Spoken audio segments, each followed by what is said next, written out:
Welcome back to the Starfighter Podcast, where the knowledge goes deeper than the Sarlacc pit on Tatooine. We're back. It's Dom and Jake. How you doing, man? Doing good. How you been? Been good.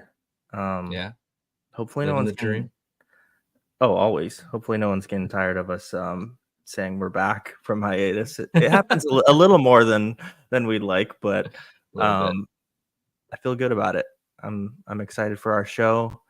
Definitely. We've already got a few people tuning in. We want to thank you guys for tuning in live.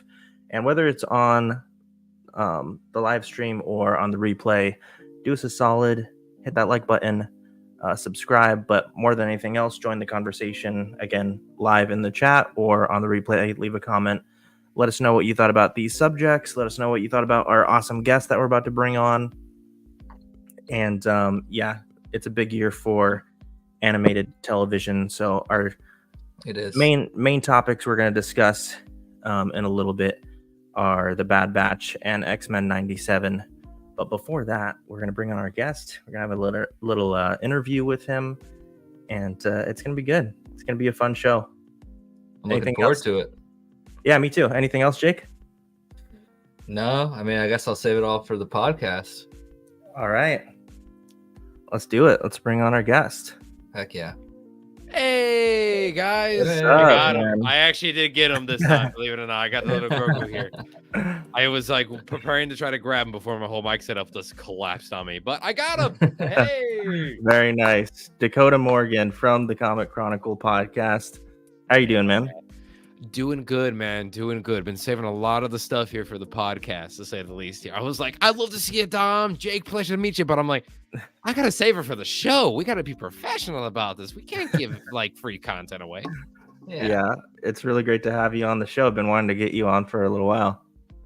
Yeah, man. I mean, like I told you guys before we started recording, like I've been a fan of the Starfighter Podcast, for a while since I've seen you post it, Dom. Like, Dom, I've been following since the music days when you first started. Like, we've known each other for a long time. I know.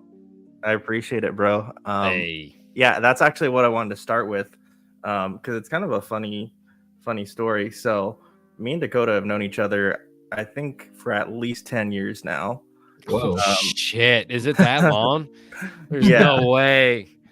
Yeah. Oh, you're making me feel old, brother. You're making me feel old. I know. Oh. Quick little backstory. So, we worked at Sprouts together. Oh, no way. Yeah.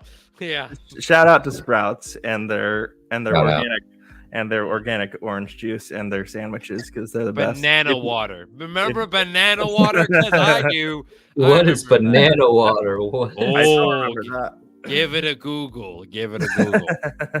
Oh, I will definitely do that right after the show. I might purchase some if it's recommended. Yes. So yeah, we used to work together at Sprouts a decade ago, maybe even more than that. Mhm. And then like we went our separate ways, new jobs, whatever. And maybe like a year or 2 years went by, and like things with my band were ending. I was starting like my new solo stuff with music, and Dakota emailed me to go on like his show and like do an interview about like local musicians and stuff. And he didn't, at the time, it was so funny because he didn't realize that it was me. Do you remember that, Dakota? You didn't realize that it was me, and I was like, bro. A little bit, yeah. I'm like, oh, hey, hello. I was like, what's up? Yeah, I did see the comment, those Sammys, though. Yeah, I don't know that's what my that brother. was about. Shout out to Adrian, my brother. Yeah, Sprout sandwiches. If you know, you know. Oh, those sandwiches. That's what it means by those Sammys. Okay, I was like, what? Yeah, so long story short, he interviewed me on his show a long time ago. And that was right before I moved to Washington. Yeah. But yeah, and then we've kept in touch a little bit throughout the years. So. Oh yeah, absolutely. And like I said, it's been following Starfighter Podcast, and it's been great. Like, it's just fun to talk about podcasts. To create your own podcast is one thing, but to be able to talk about the things you love with people you care about and like other people who share the like interest in mine, it's amazing. And to Yeah. be able to do interviews and stuff like that too. We live in a great time period. I know we got a lot of stuff going on in the world, but we live in a great time period. Yeah, most definitely. Like we have this guy right here. Like, come on. I'm gonna hold it. Right. I am dedicated to this bit, by the way. We are definitely holding it the whole time. I'm holding Grogu, okay? Nice. All right. Well, let's get into it, man. First question for you. I want to ask, what got you into comic books? Oh boy. Starting heavy there, why don't you there? Well, I mean, what got me into comic books was the fact is, I'll keep it simple, is escapism. You know, you're able to go into these worlds, to these wonderful times here. Yeah, the Comic Chronicle Podcast, especially. Yeah, I mean, like you're able to go into these worlds, Marvel, DC, indie. Shout out to indie comic books as well, because I mean I'm a writer in those.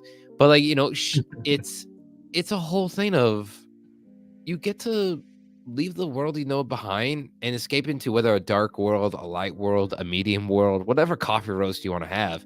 You get like it's great. Like it's just this wonderful thing, and it got me into comic books, and it helped me through a lot of times. I'll say dark times in my life. I'll leave it as that. Mm-hmm. But like it helped me get through a lot in life, which I think it's a lot of people who you'll find that love comic books is it gets you through it, and it helps inspire you to do good in your life as well. 100% gives you like aspirations to look up to someone, you know, Exactly. like Anakin Skywalker. Oh yeah, Great guy. yeah. Till episode 3, but we're fine. we got a little bit till then, but then he has a redeeming arc, but we're fine. Jake's like, and even then, still a I great mean, guy. that's what I was meaning. Yeah, And I mean, even just then, straight the Anakin. younglings. Yeah. Wonderful guy. I mean, I get that. You know, I understand why he did that. They screamed a little too loud. So tell us what your favorite comic book is. Favorite comic book? It depends on what's going on. Currently, I think what's always going to be my favorite though is Superman, Daredevil, and Spider-Man. I think those are always my favorite. Flash is up there too, but those books have got me through so much. Batman included as well on that list. Like those books have literally got me through everything in life.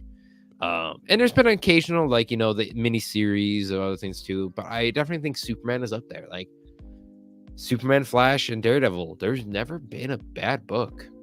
Never. It's crazy. 10 years I've been for 10, 15 years in a row. I think I could say that. Yeah. I've shown these before on the show, but you weren't there, so I'm going to show them again. Just a couple of my favorites that I wanted to share with you. Mine are in storage, by the way. So you asked me if I could show them, but mine are like literally to my direction over there. Like they're in a box. I can't get them out yet. No worries. Ultimate Spider-Man. The This one- Ultimate Universe. Yeah. Rocking that. All right. Yeah, Okay. This is the best Spider-Man. Yeah. And then Ultimate X-Men. This one with Spider-Man, Wolverine, and Daredevil. And Ultimate then- Universe making a comeback, by the way. I gotta say, they're coming back. And then one more, The Force Unleashed comic book. I didn't even know that was a comic. Are you kidding me? Really? Yeah, it's great. Really? Oh. Great. I have to say, I will admit it fully on a Star Wars podcast, a Starfighter. I will admit, like, I'm slacking in my Star Wars comic books. I've been slowly catching up. Can I add? I'm just gonna put it out there. Dr. Aphra is amazing. Is it? I've heard really good things about it. Great. The Vader books, the character herself. You combine Star Wars and Indiana Jones. How can you get any better? Yeah. Nice. Well, that So sounds tell us- interesting. Tell us about your favorite hero or villain. Again, I think my favorite hero, as cliche as it sounds, is Superman, because I think Superman, I wrote an article about it for a therapy company back in the day, is very much like Superman has been the character that's inspired me the most, I think. So Superman is always going to be my favorite character. While I'm going to love other ones, like my favorite character, though, like it's always going to be him, I think. And no matter what incarnation, no matter what it is, like, even if he's evil, even if he's good, like, you still love him, right? You still love that Superman. Like, you know, we got Zack Snyder and all that stuff. In a recent video game I've been playing, the Suicide Squad game, there was a moment there where a hologram bends down and talks to a kid and is like, I'll tell you a little secret. And like, to do that, that's Superman. And it's this guy who cares. And like, no matter what, because he gets dark stuff thrown at him all the time, still comes back from it and still is like, I want to put good in the world. Plus, I relate to him being a guy from like small town Illinois who went from Chicago to small town to basically Smallville to Phoenix. I went from my Smallville to Metropolis. I relate a lot to that too. I think I remember that article too, if I remember correctly. But yeah, you did a great job on that. It was about how like Superman has affected you from a young age, and yeah, it was like really heartfelt and really well written. Absolutely. And that company has since like gone into the dark a little bit for reasons, but you know, very much shout out to Applied Heroics for that. I mean, if you catch the Comic Chronicle Podcast logo, you see the inspirations in it. I can't say more without legally getting sued, but there's a little bit of things in there. It's a good logo. Thank you, man. Okay, next question for you. No, I have one. No. Yeah, go, Jake. Oh, Jake, yeah. The one everyone wants to know. All right. And I think I already have my answer from what you've been saying. Marvel or DC? I'm a both guy. I can't choose. Come on now. You have to choose. You have to choose. Gun to your head. Marvel or DC? The past few weeks, I will say DC. Marvel Comics, the past few weeks, like past 2 months. Yeah. Weird. I'll say weird. But I've also been on a severe budget. So there's also that. But like, I want to say like, Daredevil's never disappointed in a sense too. So still though, I think DC, because DC's meant a lot to me. I love both. Hot take. I think indie comics are doing better than DC and Marvel. Yeah. No, that's not a hot take. I think that's right on point. Yeah. I'm hearing a lot of really good things about some of the new indie comics. I'm never getting hired as DC and Marvel writer. That's what I'm hearing now. I just kind of sewed in my bed there. But as a comic book writer myself, I should know better. But oh well. Yeah. We'll have to talk a little bit more about that as well soon. What do you think the best comic book adaptation has been for films?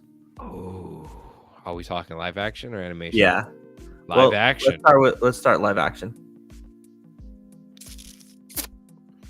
The best interpretation live action. Part of me wants to say the MCU because they've done such a good job with those characters. I think the MCU has done very good with those characters and who they are. Even the TV shows, I will give them that. But I do want to, and boy, I'm giving hot takes today as of this recording. So there's also that, but also, that's a tough question. That is a really tough question. If you had to pick a movie, if you had to pick like a single movie.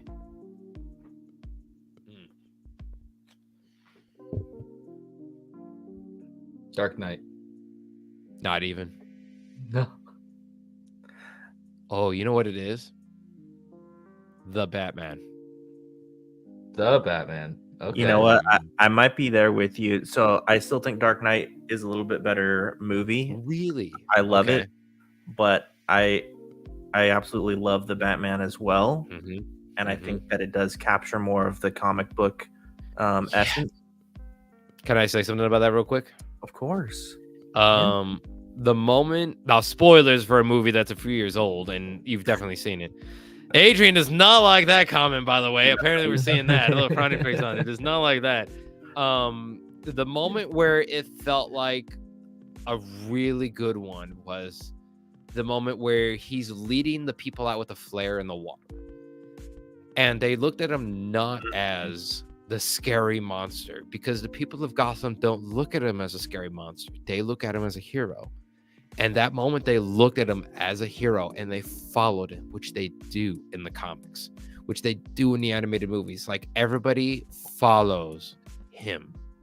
And when he leads them through the flooded waters and with the flare, and he's in daytime helping a National Guard evacuate people, who the National Guard is very confused, which is very good too. They're like, who are you?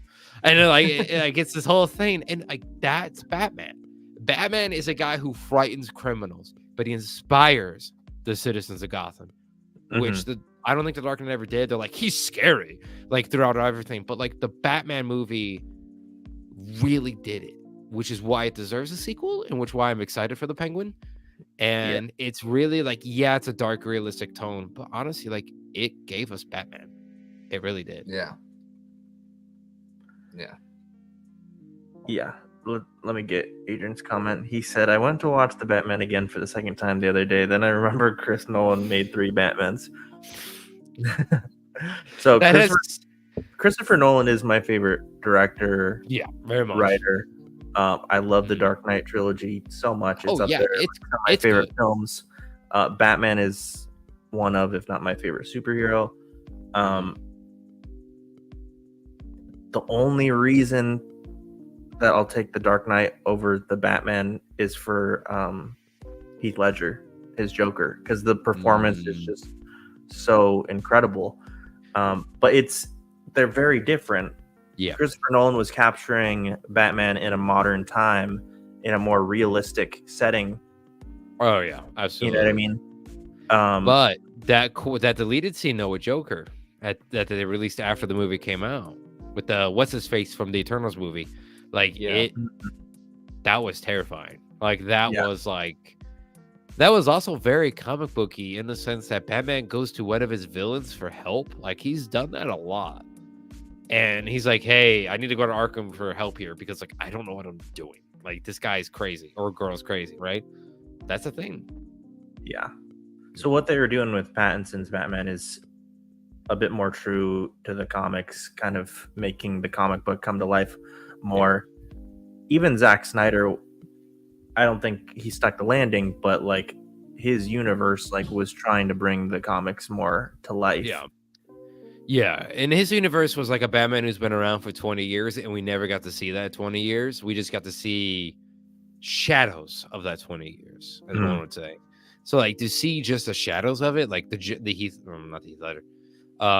Leto Joker, you know, which the best one of him was in that Snyder Cut, by the way, which I will fully admit that's the best version of that Joker, is that, and to see, like, you know, the Birds of Prey, to see, like, the remnants of like a Black Mask controlling stuff. Like, yeah, Zack Snyder really, I still loved his stuff. Like, there's few things bad that I'll ever talk about. I haven't found a bad movie. She-Hulk was interesting, but like it's I'll give it that. It was interesting. Oh no. I know. Hot take.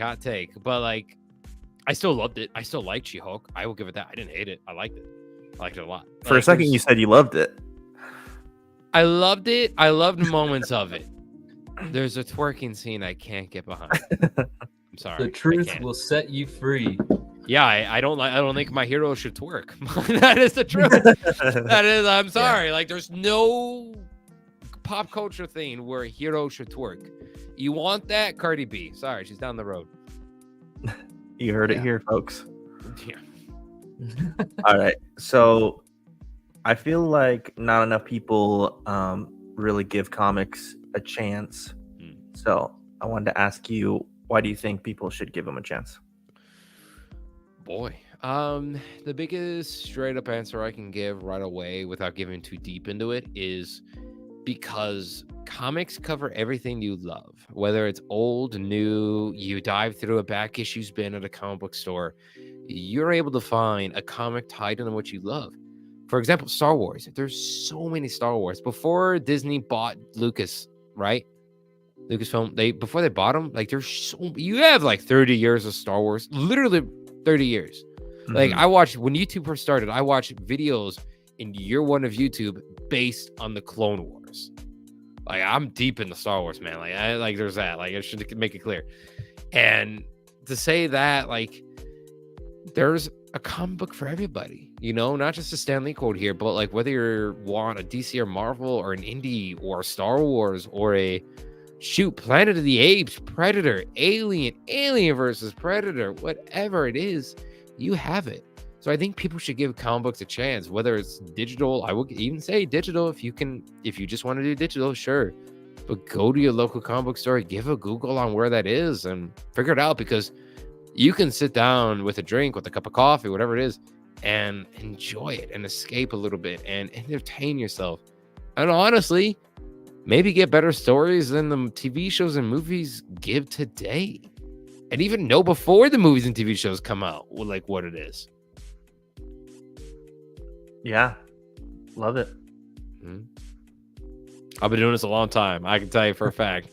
Say the least here. I've interviewed a few people from comic book stores too. And it's just like, to keep it a Star Wars here for a minute for the Starfighter. Like, I'll be honest with you. Like, it's Star Wars comic books. Marvel purchased them.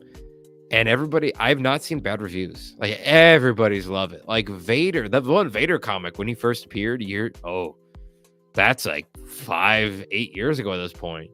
It's like the rebels surround him. Do you guys know which one I'm talking about? I don't believe so. There's a scene, it's right after A New Hope, and he's shot down and he lands on a planet. Vader does. And Leia sends in the rebel army, right? Okay, which film are we talking about? Or are we talking about a comic book? It's a comic book. Oh, okay. An example. It's an example of why you should read the comics, because this book came out 5-8 years ago, if I remember correctly. And the rebel army is surrounding Vader right after his TIE fighter got shot by Han, right? And he lands on a nearby planet, and the Leia sends in the army. This is Marvel, by the way. I know the comic you're talking about now. Yeah. Jake, do you know it? No. It goes into what Luke does after that as well. Exactly. Like that comic run. But this panel ends with a couple hundred rebel soldiers, right? They're like, we just blew up your Death Star, and we have X-Wings on you, Vader. We have Y-Wing bombers on you. We have a couple hundred men around you. Like, you're surrounded by nothing but armed militia. And Vader just goes, I'm probably butchering it, but Vader goes something along the lines of, I am surrounded by nothing but dead men. And he lights his red saber and he goes to town on them. Like, that's Marvel. Like, that's Marvel. People were not giving it credit. And they're like, Marvel purchasing Star Wars, like Star Wars comic books. What are they going to be? They're so good. They're so good.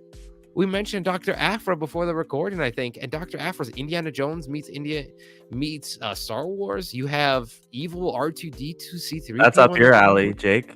He loves Indiana Jones. Really? That sounds super interesting. Oh yeah. You have to. She's an archaeologist, but she works for the Empire, but then also doesn't. Vader likes her, but then doesn't. He likes her spunky kind of attitude, to say the least, kind of like Indy has. It's great. It's absolutely going to grab something. He probably is. He's like, I'm going to Google Dr. Aphra. And she's also. Oh, I'm sorry. Go ahead. Well, I was going to say, she's got a great suit, by the way, too. Like, she's got an amazing. I just purchased all of the books. Yeah.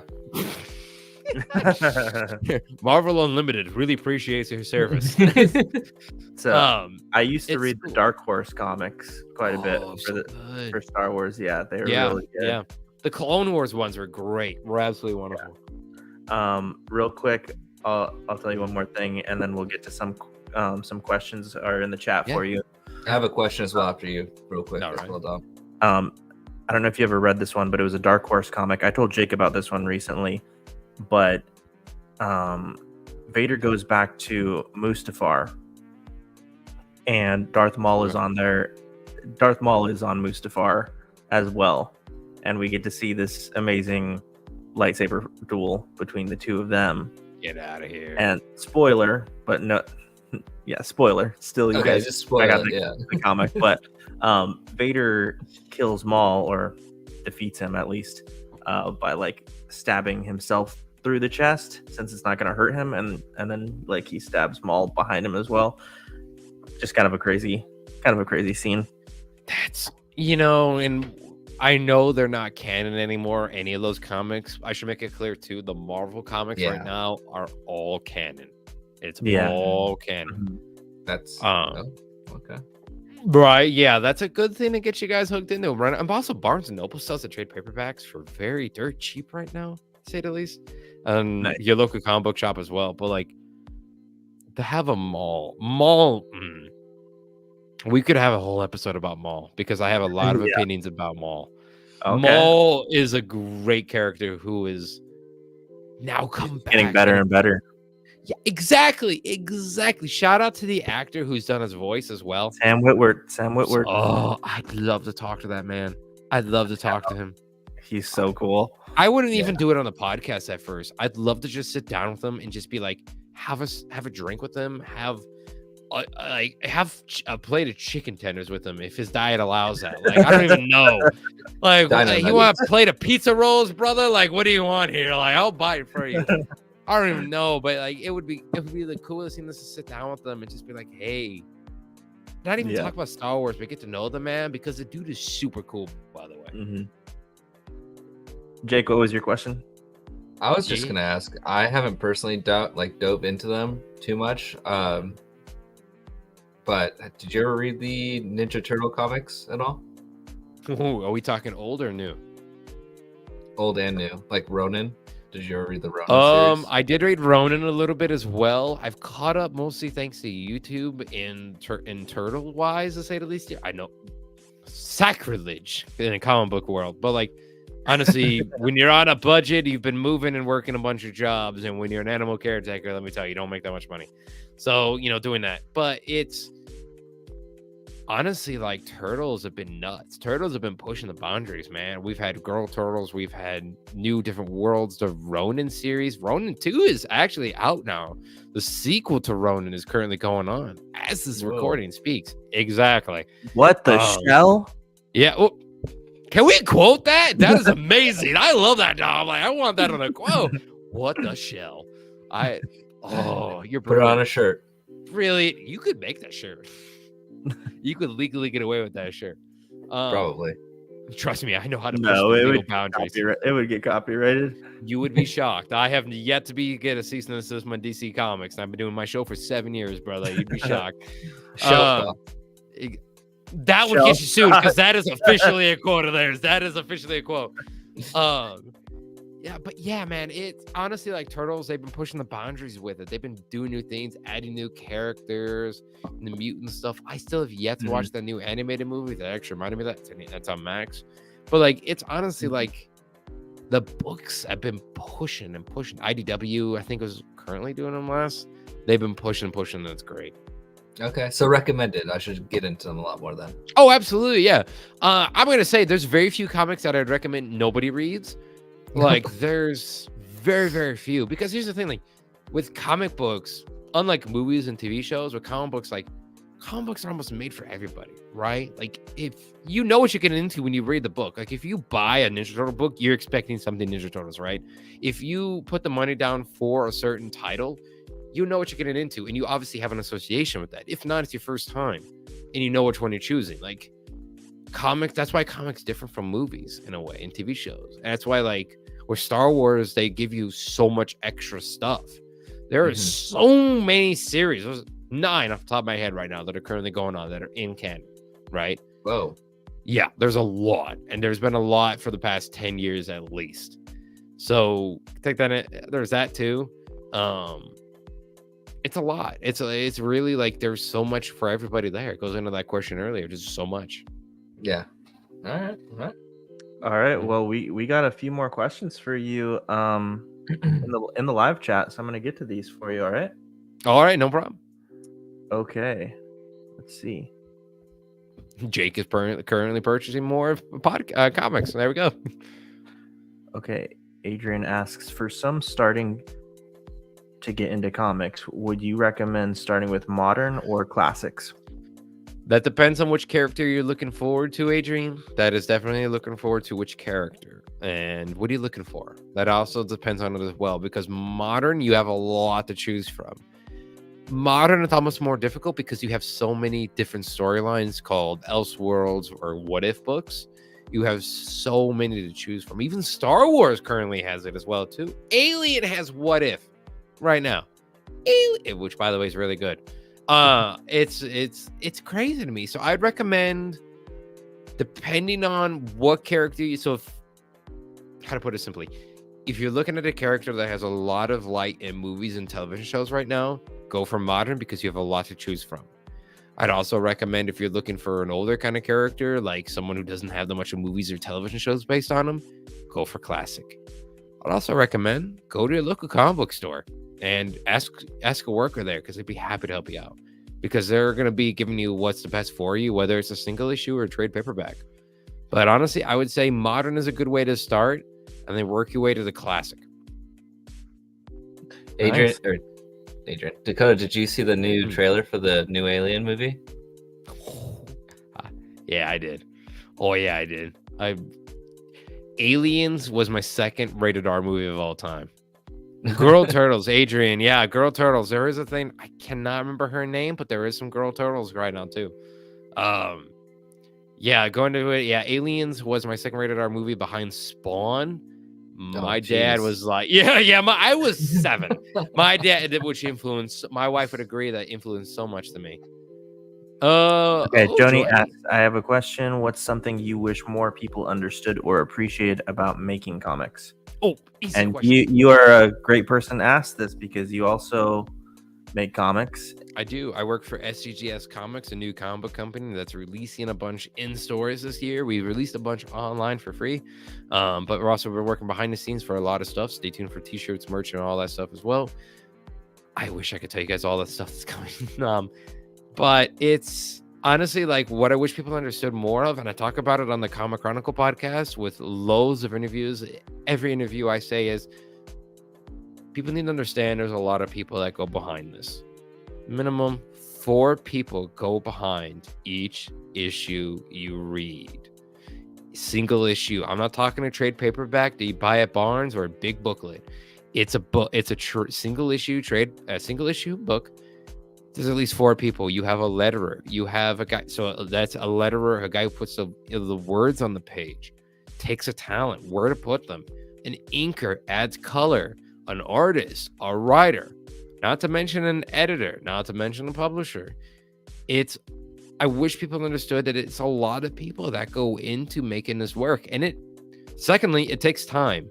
The comic company I've been working for, we gave a bunch of content out for free for the first couple of years. It takes a long time to make stuff. Like, we've been working behind the scenes for a while, and people wonder, I keep hyping it up for years, and people are like, where is it at? It takes a long time to make a comic book. A long time. Nice. Yeah, and I gotta say, I messaged you the other day as soon as I saw you shared a couple pictures from your comic that you're working on. And which one? I got 5. Oh my lord! The last one I believe that you posted about. It looked like superheroes, but it looks awesome. I'm excited to see that. There's a thing I created a thing for everybody, man. I got books for dinosaur fans, mech fans, if you're a fan of that. I got kids. If you're finding Conan Kids Next Door, I got a book similar to Kids Next Door, to say the least, as well, called The Unpower. We got superpowered police officers fighting Chicago battles in there too. We got giant monsters in the Vietnam War. Like, what? Monsters and bullets. We got a lot of different. That's just a little bit of them. There's one book too I've not mentioned anywhere in a few years. You guys get it first. There's a book coming up that's you get it exclusive here. There's a book coming up. There is one of the dogs that has entered the room here. Fantastic. I was gonna say, nice pooch. All right. Great. Hello, Lou. Pedro, the kitty is around here. I think my wife is home. So there is a book that puts, like, say if you put D&D in our world, what would that be like? I won't give a name, but I'll just say, like, there's put magic, like, if you put the D&D book in our world, like literally the book of, like, what would a DM be who knows magic spells? What is it going to be like? Like, that is that. Like, magic becomes real and all this stuff. So a little hype for you guys, but yeah, there's a lot of book series out there. They're coming soon this year. Very cool. Next question is from Vic's World. Also, shout out to Vic. Missed that Vic's guy. World. Yeah, dude. What's my opinion on Old Man Logan? Hands down the best comic I've ever read. Old Man Logan. Like, it's terrible. Oh no! Oh, bottom of the list. No! Old Man Logan is one of the few comics that make me cry. Like, are you kidding me? Old Man Logan definitely was also Dakota. That's a very interesting way to spell Dakota, Vic's World. I'm just not reading how that's spelled. Yeah, man, like it's honestly like a book more people should read because it involves so much of the Marvel world. Red Skull having trophies from the whole Marvel universe. All the villains like, hey, we're getting beat every week. Why don't we team up and team up against the villains or against the heroes? And they do. It's also the most morbid book you're ever going to read. And Tom told me this is having from a podcast, so I'm not going into that. It's a very morbid book. It's very dark. It is very dark. It involves a lot of the Hulk, which if you've read it, you know what I'm talking about. And She-Hulk. Yeah. And then as well, tread lightly. Yeah, tread lightly. And then also like or twerk lightly, whichever. One of the two. Yeah. Cheers to that. Oh, cheers to that good segue there. But honestly, it's honestly like a book. Yeah, definitely cheers. And a dinosaur mug here. Oh, I need that thing. What is it? This is so I got it. It is a Raptor Tiki mug from Jurassic. I'm trying to get it. Oh, okay. Yeah, I got it from when my wife proposed to me at Jurassic World in Universal Orlando. Or not Orlando, Cali. But yeah, Old Man Logan is definitely a book you should definitely read. Like, it is a book for if you're a Marvel fan, read it. If you liked the movie Logan took a lot of inspiration from that book. So take a look into it because you'd be like, interesting. Yeah, it's very good. If you're under the age of 9, don't read it. Do not read that book. You were a huge fan of Spawn when you were 8, so I don't know if they should take that recommendation. Maybe 14, guys. Maybe 14. All right. You want to hear a funny fact? Is I watched Spawn the first time on the Laserdisc. Oh my goodness. Yeah, that ages me just a little bit. No. All right, I got one last question for you, and then we will get into our main topics today. Or if there's any more in the chat, we'll get those before we move on to our main topics for the rest of the show. So I was going to ask, can you tell us a little bit more about your podcast and what you do, what you discuss? Yeah, absolutely. The Comic Chronicle Podcast available literally now anywhere. We just got approved on iHeartRadio, so wherever you will listen to podcasts, by the way, even YouTube as well. I put some of the older episodes up. It is a show where I, as a longtime comic book fan, I've been doing this 7 years now, interview people from all over comics, writers, actors, inkers, letterers, you name it. I've had on Martian Manhunter from Supergirl. I've had on J.M. DeMatteis from Guy Named Malone, if you know comics, is a big name. Like, we've had on a lot of people and currently having a lot more too as well. But also I give reviews. We are recently tackling new subjects, my partner Gavin, or my co-host Gavin. And so we're tackling stuff on there, and it's honestly like a show where it's laid back. It is uncensored, so fair one into that. But it's honestly like it's a laid back show. Like the Starfighter Podcast. It's a very laid back show where we talk about all things comics, and when we do interviews, we talk about all sorts of stuff but comics, as people like to say. So you get to know the people behind what you're reading or watching. And that's what I love about the show. We have honest conversations, to say the least. And it's available anywhere you listen to podcasts, to say the least, as well, like I said. And it's honestly, it's been a childhood love of mine. I started the Film World podcast, which I think is where I interviewed Dom on. That got deleted and some weird thing about that. But yeah, I know. Hey, I was just about to ask, besides Moon Heist, who is your favorite person you've ever interviewed? Wow. I've interviewed a lot of people. I've even interviewed Greg Grunberg from Star Wars, to say the least, on that Film World podcast, which is why I'm hoping the server gets it back online, because that'd be a great one. Honestly, I don't even know. Favorite interview. I've had so many. Spider-Man fans out there who know Mr. Negative. I am drawing a blank on his name because I've done like 6 video game recordings before this interview.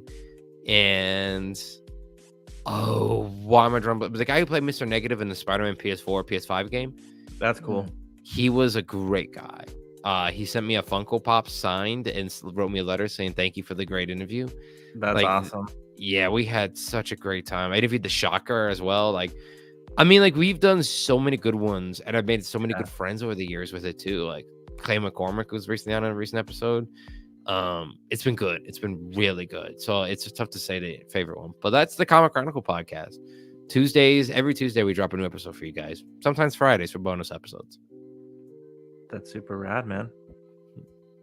I'm subbing right now. Woo! Survival game coming out. You are right, Adrian. I feel like Adrian did research on me because he knows I'm a dinosaur fan. I also run a dinosaur show called Dino Times on YouTube. It's education plus also Jurassic fan talk.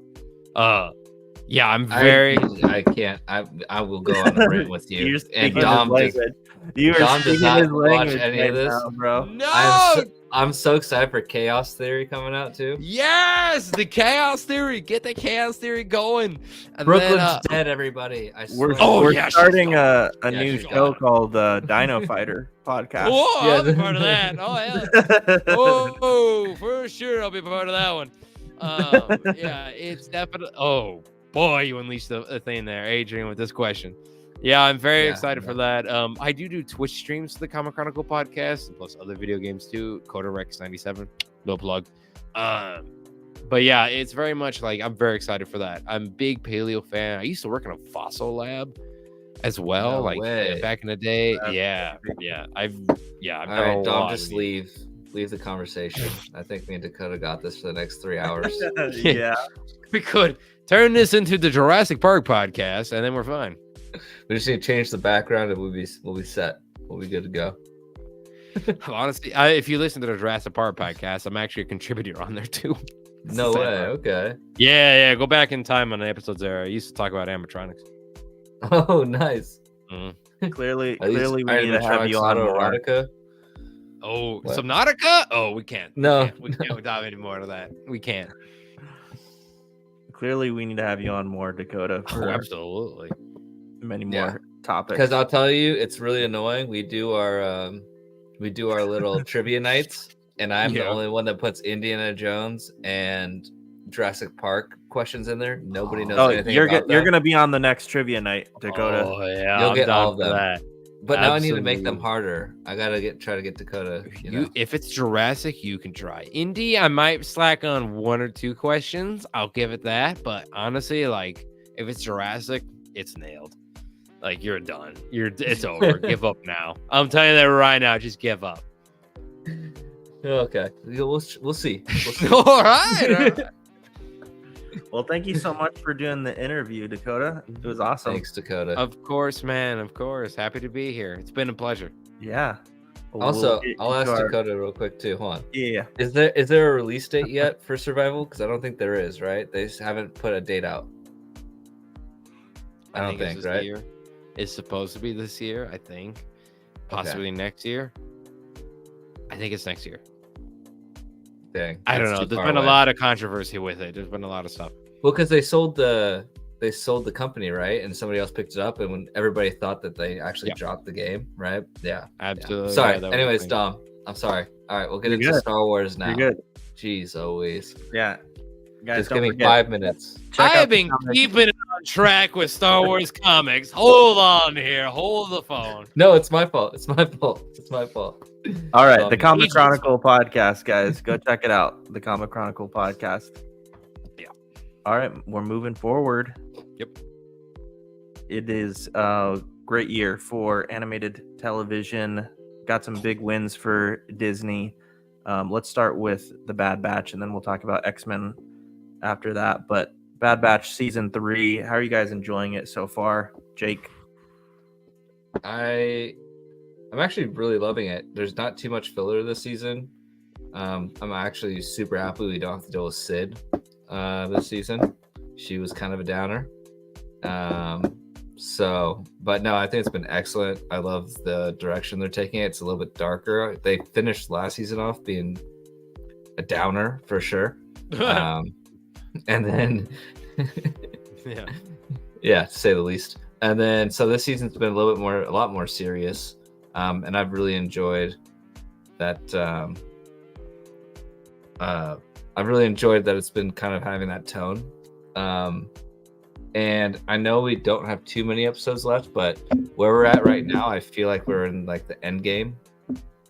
And I love that we're already to this point in like the season that I feel like every episode after this last one that happened is going to be super important. And I'm also a little bit depressed because this is the last season supposedly, and I don't want this show to end, quite frankly. So yeah, it's been pretty good so far. I remember last year we felt like things were a little bit rocky with season 2, but then it really came back with a strong ending. Mhm. And yeah, I think like changed both of our minds about it. You hated it, yeah. You hated it? I did not hate it. Whoa, go back. Jake, no. Jake likes to do that. Yeah. Check the tapes. The folks. receipts. Yep. Check the receipts. Oh, that's brings back memories. All right. Oh no, not Sprouts again. Yeah. Oh, don't get me started. He knows. Yeah. There's a lot of filler in season 2. I felt like, Yeah. but yeah, it ramped up nicely. I'm really liking in this new season, I think, getting Crosshair back on the team, and like their new dynamics and how they're kind of like trying to get past that a little bit of animosity and the trust that was broken between some of them. And I think to really solidify how much Crosshair does care about Omega, even though he tries to act like he doesn't care about anyone. The dude's got PTSD, by the way. You can definitely tell. For sure. Yeah. How are you feeling about the show, Dakota? A lot of emotions. Tell us. I have found myself relating the Crosshair a lot more than I thought I would this season. As a guy who's been through the ring, I mean, I used to be an animal cop, so like relating to the Crosshair of like going through it and then trying to get back with people who have like not. I relate to that. Like he's like, I've seen things you guys don't know about what's going on here. Like I try to fight for what's good, but then what's good wasn't really good. Like I kind of relate to that a little bit in a sense, and it's weird. Like I honestly like. I didn't think I'd relate to Crosshair at all, but this season I have. Like, I hated him for 2 seasons, right? I'm like, how dare you, like, betray the badge, right? How dare you? And I have. And I think Omega's character's taken a really great turn. Are we talking spoilers? Yeah. Oh, okay. Well, spoilers, guys. Ventress, by the way, being a almost Jedi Master, but a great Jedi Master in a way. Beautiful. Like, why not? Why bloody not? And yeah, to see that was Jake. Jake says no to that. Well, he's like, I'm just glad this guy likes dinosaurs. Yeah, listen, you're above Dom now. All right, so just all right, I'll take it. But I mean, like, there's a lot to it in the sense where they're explaining what's going on and they're explaining the whatchamacallit, well, that's Midwestern for you. They're explaining the Palpatine of the room, right? They're explaining somehow Palpatine returned. They're explaining that. They're literally explaining. They're like, they kind of had to. Yeah, I mean, yeah, a quarter there for sure. Exactly. Yeah, they're like, what movie can we explain it? Bad Batch. Like, why out of everything? But it fits. It works. The Kaminoans and everything too. Honestly, Bad Batch, I think, is a show that everybody should be watching. I will give a shout out to my dad. I don't really talk too much anymore, but like he never got into the Clone Wars. Big time Star Wars fan, right? Like second behind me in the family.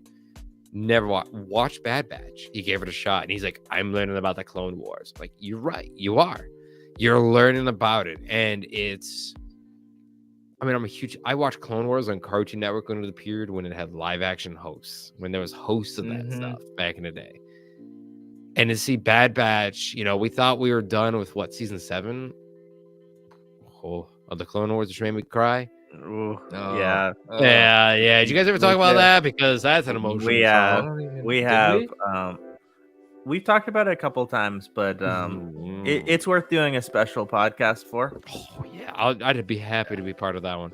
Oh, we'll do it. We'll do it. Just even like the last 3 episodes of that season. Oh my lord. Last 4. Yeah. Oh, 4. It hurts. Yeah. It hurts to think about. And Bad Batch gave us a continuation. And by the way, about Captain Rex, the most underrated Star Wars character of all time. He really is. So good. And to see him back, and to see Cody treated right, to see, because Cody, you know, we never got to see Wolf treated right. Wolf. I was just about to say, Commander Yeah, Wolf. Wolf. You know, he's got his wolf pack going. Yeah. And, He's so sick, dude. His armor. oh, Yeah. Lord, Yeah. And to see that, and to see them have their flair, like it's. And Republic Commandos like Scorch. Oh yeah. No, Come on. If you guys have ever played the Republic Commandos game, which was awesome. I can't believe that game. And we had so much with that too. Like, there's so much of that show that is like deep cuts to the fans. I feel like the show's great, but I feel like season 3 at this point is like you have to have watched the Clone Wars. You have to have known to be a fan. And this show now, in the beginning, it was made for whoever. But right now, this show is made for the people who have been a fan, and they respect you. That's a good point. That's what I love. Is when they respect people like you, like Asajj Ventress, right? Jake is iffy. I'm gonna be honest with you. I'm not iffy. I love Asajj. I think it was a little strange that they brought her back, but because she dies in the books. Yeah. I don't know if you knew that. Canon books? Are they canon? They are. Okay. But are they? Are any books canon now? They are canon. Yeah, good point. If you guys remember at the end of that episode, Star Wars at least. If you guys remember at the end of that episode, she tells Hunter and Wrecker that she still has a few lives left. Yeah, she's a cat. She's a cat lady. Yeah. She spawned. Yeah. She has a few more lives. So that was a little hint. So maybe we'll get to know a little bit more about what happened. But yeah. No, I'm sure she'll be in Dave Filoni's movie. Nah, I don't think so. No, I don't think so. I will give it this. I will be shocked if even Captain Rex makes an appearance, and he should. Captain Rex deserves more than a cameo in Ahsoka. Putting it out there. You think we're gonna see him in the show? Wait, in Bad Batch season 3? Yeah. Has he already appeared? He's already in. Oh, he already has, hasn't he? Yeah, I was like, wait a minute, he's already been in here. Oh, the phone here. Yeah. When I asked, I was like, wait, he's already been in. No, he's been a thing in here already. So that's already been a thing. It's definitely, I don't know, man. Like, I think the Bad Batch is just a tribute to fans. I think is the best way to put it. Yeah. So I'm at the hashtag theorist on this channel. I kind of wanted to dive in. You mentioned it.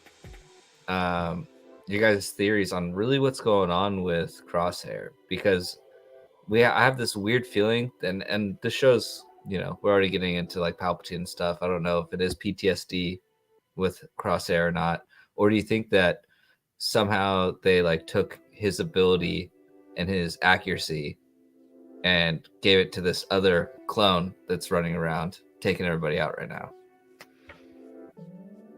I think we call him X. Yeah, he looks cool though. I believe he's a very cool guy. His suit's very cool. Which, by the way, we should also pay tribute to the animators of this of the show. The animation is beautiful artwork. So nice. Yeah, so beautiful. Sorry, I just want to give tribute to people who can make it. And I don't know. I feel like it's honestly like, because the Bad Batch has had subtle messages in it, and it's for those who know what's going on in it, they can kind of really contribute to it. Like I see his PTSD shit. I see his I see his PTSD stuff, and I see his like. Thank you. Sorry. Yeah, sorry about that. And like, it's rough getting on here for the first time. Trust me. It's a Jake lot has of PTSD from that. Yeah. I'm honestly loving cuss all you want because Make me feel better about the person. I hear yes and I hear no. So I don't know on that one. And like to see though, like I definitely think he's dealing with the mental trauma and experimentation as well too. So there's also a lot of that, but they put the experimentation into the mental trauma sort of thing. So that's kind of a message for like the fighters out there. I could give a say at least about I would say. And I think like Bad Batch has had a lot of subtle nods. Like there's a lot of veteran friends of mine who like the Clone Wars, but they love Bad Batch because they can relate to it a lot more. Because there's a lot of those, like Filoni cooked to a lot of people. He really cooked. We'll keep it relevant, this podcast. Yeah, he cooked. And I don't know, it's crazy to me. It's hard to put it in words, to be honest with you, even for a podcast. Like, it's weird. It's weird, but I think Crosshairs is definitely not the Force sensitive. I'd be shocked, but I think it's more or less he's that catalyst for a certain type of audience. Is that clone is X tech? Well, that's not the question. No. I don't think so. No. Is he Cody? I'd be mad if it was Cody. Yeah, I'd be so mad. I would be crazy. I'd throw a remote. That'd be crazy. Throw a remote. It would be crazy on my TV. Yeah. Oh, please no. I liked Cody. Cody was my second favorite character in the Clone Wars show. Are you kidding me? Yeah. I hope it's not. I hope it's not anybody we know, and I hope it's just a clone. Right. I mean, he did try killing Obi-Wan though. You know, so there's but he failed. Did he? He killed the man. Okay. He killed his ride more than anything. He killed the animal. It was like a lobby in GTA 5. He killed the ride. He didn't kill the man. Okay. That's the thing here. He shot that one down. I've never given into the theme that it's Tech or Cody. I think it's someone new. I really think it's just a clone. We saw the interrogation, right? The interrogation of that one clone was terrifying. Yeah, the other bad clone guy that was just like not giving anything up. Yeah. He's like, they're coming for you. That. It also made me cry, by the way, is the Wall of the Lost that they put in there, by the way, on Coruscant. That made me cry. Because I'm like, how many of those clone characters that we know and love are on that wall? Right? Like that's a big thing about it too. And but you guys take it away. I've rambled on long enough about Tech not being it. But yeah. It's all good. We'll wrap things up here with Bad Batch thoughts. Oh no, we're not. No, not even close. I have another question. I mean, kind of a two-parter, but for you guys, whoever wants to answer. Clearly, we know that Crosshair knows who this other guy is, right?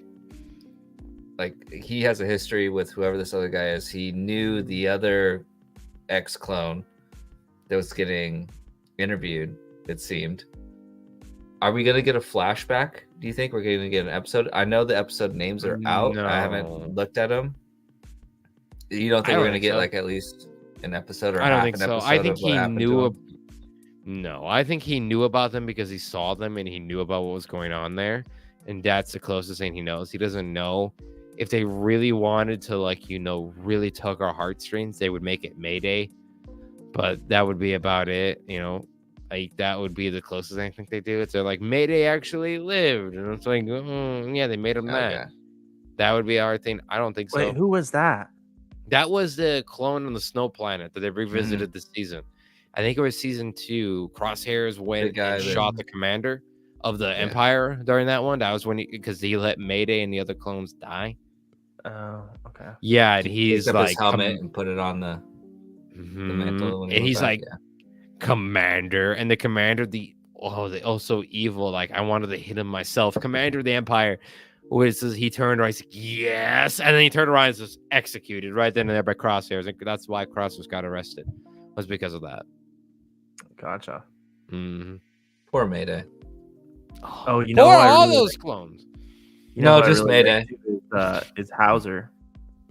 I think Hauser's really cool. Which Hauser's a deep cut. Hauser's a Which one's Hauser? deep cut. Hauser's like the green one. Season 3, he's the one fully loaded grenade belts, and he does not like Crosshairs because he blames Crosshairs for what happened on the planet when Hauser tried to do a resistance, which is in canon with Lucasfilm. I know my Star Wars. And it was in canon with that. So like Hauser did that resistance there, but then he was put on in jail because of it and sort of thing. Because of like he didn't agree with Order 66, which is what happened in the Bad Batch, I think season 2. I think that happened there. Correct me if I'm wrong. But yeah, Hauser in season 2. That's when we first seen yeah, so season 3, he's now the guy who doesn't like Crosshairs or anybody else in season 3 when they arrive on that planet with all the clones. Which broke my heart to see any clone that dies now has stakes. Because you're like, there's not that many of them left. So like any clone trooper that dies is even worse because you're like, this is the last batch. It's not even the Bad Batch. You can call this the last batch. They should have. Yeah. Yeah. Do you guys think that most of them or all of them are going to die by the end of this? Or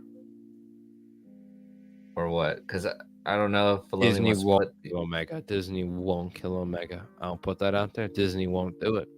They have to. They won't do it. Imagine if they did, though. How great the show would be. I imagine Twitter. Oh, whatever. Yeah. Well, I imagine the social media, which is what rules a lot of Disney right now, guys. You know that. I will put it out there as a fact for people who know who work for Disney. It is what rules. And they won't kill Omega. I think there will be a couple deaths, but I think they'll mostly be retired.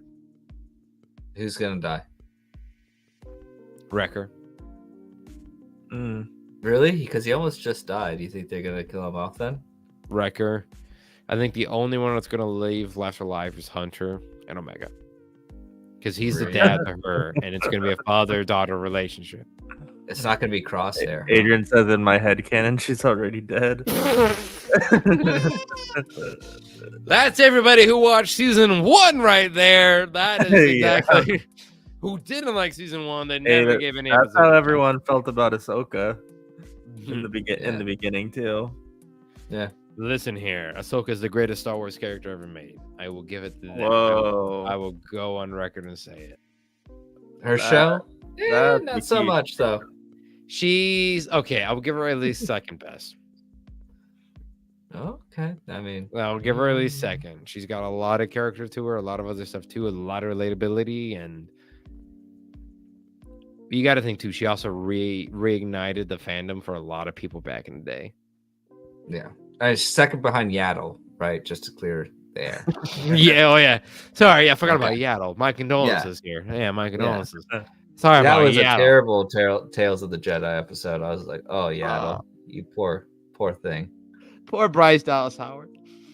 Brought in for one episode as an actress, and then he got yanked. Wait, that was Bryce Dallas Howard voicing her? Was. Yeah, that was. was. I didn't know that. That's cool. Her. Yeah. Whoa. She also directed like 2 episodes of The Mandalorian, which is crazy. Yeah, her episodes were good. Like, I mean, it's almost like she's a descendant of a director. It's weird, right? Really weird. Yeah. So what else do we got for Bad Batch before we move on to topic number 2? What do you guys think are those other different facilities that they visited before on that planet with the vines? Are those going to come back into play again? No. Because, we saw at the end of it, I was so distraught when Crosshair misses that shot to put the tracker on. So I'm curious to know if you guys have any upcoming theories about how they're going to track her down or anything like that. I mean, I'm guessing that. And do you think Ventress comes back and helps them? Yeah, I was just about to say they find Ventress and she'll help track them down. Okay. I can see that. The nice part about Bad Batch, though, is like we can guess, but the Bad Batch always gives us something new, and it's hard to guess in the show, which is kind of nice, to be honest. It's nice not to be able to guess what's going to happen. Yeah. I really think that we need another POV shot like they gave us at the end of season 2 in this season. I would love to see another one of those kind of just desperation moments, chaos all over the place. Are you talking about that Cad Bane episode? I'm talking about, yeah. Because that was really cool. When you see inside his helmet, I think it was inside Hunter's helmet. Do you? You remember that? Yeah. It might have been season 1 though. But okay. Yeah, that was I was talking about like the end of season 2 when like they crash their ship and then they're just like trying to get out of there after Tech dies. I need another one of those, especially at like in this season, because that really put you right into like what was going on and how they were feeling and what was going. Yeah, like I'm just excited for it. I'm sad that it's ending. I hope that this isn't the last season, but I guess we'll find out. If the more people that die in this series at the end, the happier I'm gonna be. So why? If you said you love it, this show, the Starfighter Podcast, you know that I need good people to die for me to enjoy the show. I get it. I get the emotional turmoil in these Star Wars shows because you want to feel that. You want to be able to like have that sort of thing. Yeah, I get that. You gotta miss people. Like when the question was asked if Tech is this X guy, like if they brought Tech back, I'd just be like so upset. Like with the whole series, it probably would ruin this whole season for me. My dad said that too. He's like, Tech isn't dead. I'm like, clearly you haven't watched the Clone Wars, father. Because nobody comes back once they're dead. You ever heard of Clone? You ever heard of 99? Well, let me tell you a sad story. Like, here's this here. Let me tell you about the story of how the Jedi Master betrayed the whole clone army. Let me tell you about that. Oh, jeez. Yeah. So, but anyways, I'm done. I'm done talking about it. Kind of, sort of. Are we moving on to the next subject? We're moving on. All right. I should make it clear if you guys do see anything in the back that is a wipe, she's going into the bedroom here. So I'll just make it clear. Oh, wait. We got something? Steaks. The Jake wants the steaks. That's fair. That is fair. You do need your steaks in a thing like that. Medium rare. Yeah. The medium rare is that none of these characters make it to the movie, so you know you expect them to die at any time. Any one of these characters can die. That's the stakes. Because that's how I feel too, like what you just said with this show. Like we don't see any of them anytime in like the next movies, and so I'm just like, okay, I'm kind of sick of tired of people like you said you love Ahsoka, but dude, where the heck was Ahsoka in episodes 4, 5, and 6? Like I know. You know what I mean? Like you can create new characters, but then you have to kind of at least have a really, really great excuse or something for why they weren't showing up. And I don't think that there's a good enough excuse. So I don't know. Like I just, I need some deaths. You want to buy some death sticks? I had enough in the Clone Wars. Thank you. I had very much my enough fair share in that show. What's the next topic you got, Tom? If you guys aren't watching it, check out Bad Batch. I know we just talked a lot of spoilers, but people are sticking around. So the other show that you need to be watching that I'm so excited to talk about, X-Men 97. This show is very special to me. I've talked about this before on the podcast, but the original X-Men animated series was like my introduction into comic book superheroes, and like that's when my love really like began for superheroes. Shout out to Adrian, my brother. But yeah, he showed me that show when I was a young kid, and the rest is history. I mean, just absolutely love superheroes and comic books and films after that show. And like the theme song for that show is just so iconic. One of the best theme songs for any show, in my opinion. Oh, can I admit something, Dom? Uh-oh. Yeah. Not once during the 4 episodes have I actually watched the intro. I skip it every time. How dare you? Yeah, how dare you, sir? I was a Wolverine and the X-Men fan growing up, more than X-Men 90 than the 90s X-Men show. Even I don't skip that. Grogu is yet offended. Put some dirt in your eyes. Huh? Thanks, Thank you very much. But yeah, so X-Men 97 obviously is taking place right after that series. I've got a lot of great things to say about this, but I think right off the bat, like Disney, Marvel, they're doing such a good job at like, it's just beautiful how they've captured like the aesthetic of that 90s series, and like somehow it's just like a bit more polished and like just modern enough. Yeah. The way that it looks and like the different shots too. And like from that very first episode, I thought that I was gonna like it, but I was actually thinking to myself that it would just be okay. And like some of the fight scenes and just some of the scenes period look so awesome. And another big takeaway for me is my boy Cyclops is back. Like he's back, man. In a cool way, by the way. Yeah. Like, and as a kid, Cyclops was my favorite, and for a long time since then, he has not been, because like he just like never mattered in any of the films, really. He was never the leader that he's supposed to be. But now, like with this show coming back, they're seriously doing him justice. And like this is the Cyclops that everyone needs to see and really know, so that they can appreciate his character. Those are my big takeaways right off the bat. But Dakota, how are you enjoying the series? What do you think so far? Yeah. Well, before I get into that though, Grogu is tired of this, so yeet. Oh Grogu no, over not there. the Captain America shield. It's my branding. You're fine. I think, is it? It's fine.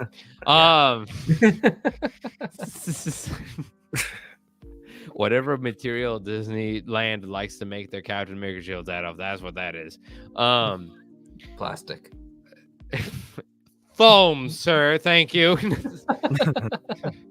X-Men 97 is definitely a show where I think it's long overdue. But again, like Bad Batch is a tribute. I talked about it recently on the Comic Chronicle podcast. Gavin and I talked about it on the newsroom episode. It's a tribute to the 90s. I mean, Dom, you watched the 90s one. I was a Wolverine and X-Men guy. Jake, I don't know what you watched. Mine was Wolverine. we don't need to go into it. It was the no, we X-Men won't get into Evolution guy with Bone. No, Spike. X-Men You mean guy, for Spike? sure. Oh, Spike. Yeah, Spike. Yeah. I watched X-Men Evolution too. I like that show a lot as well. Don't even know what that is. Yeah, so did I. That intro was amazing. But it's 97 is a tribute. 97 is more or less a tribute to the fans who grew up with it, right? But 97 is also he's given a Adrian does not like that. He does not like X-Men Evolution. Ugh. Hey, you know what? Yeah, what are you guys talking about? X-Men Evolution. It's on Disney Plus. Yeah, it's I'm terrible. very biased because I interviewed the guy who created all the characters for X-Men Evolution. So No way. I am friends with him on Facebook right now. He is a very cool guy. Cool flex. But hey, I don't often think about it. This is weird, and it's such a X-Men 97 is the perfect combination of. I mean, honestly, as a writer, it makes me feel bad. It makes me feel bad as a writer. It should make every writer feel bad because it combines the 90s, continues it, but then also gives something new for fans who've never watched a 90s cartoon and be able to jump in. To be able to do that, the writer's room must have been insane. Insane writer's room for that. Nuts to me. And I can't believe it, to be honest with you guys. And I think 97 does a good thing of being on streaming. It's allowed to be adult, aka the Magneto scene with the UN. It's very allowed to be adult. There's been blood. There has been blood shed in this cartoon, and they wouldn't have got allowed with that. But like everyone who, if you watch X-Men 97, you know X-Men. Or you're fresh starting out, wanting to try something new X-Men because you saw Deadpool versus Wolverine, right? You never liked the Fox movies.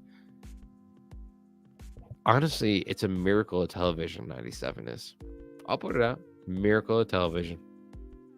Yeah, it's really good. good. That's like the first thing that I noticed too was like the blood.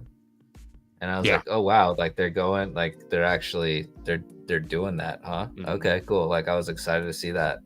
I have a question for you though, Dakota, because I was talking to Dom, and hey, me real and quick, Dom guys. didn't know. Real quick shout out to everyone watching. We want to thank you real quick. Hit that like button for us. We appreciate it. Keep sending in your messages. Even if you have a couple more for Dakota, I'll get them again at the very end. Mm-hmm. We're super appreciative to have him on the show today as we're coming back from hiatus and starting up the podcast again. Thanks again for tuning in, Jake. Yeah. Yeah. Oh, can I say too? We wouldn't make it. There's no podcast without the fans. So fans of whatever podcast you're listening to, Starfighter, the Comic Chronicle, whatever it is, and everyone commenting, subscribing, leaving a like.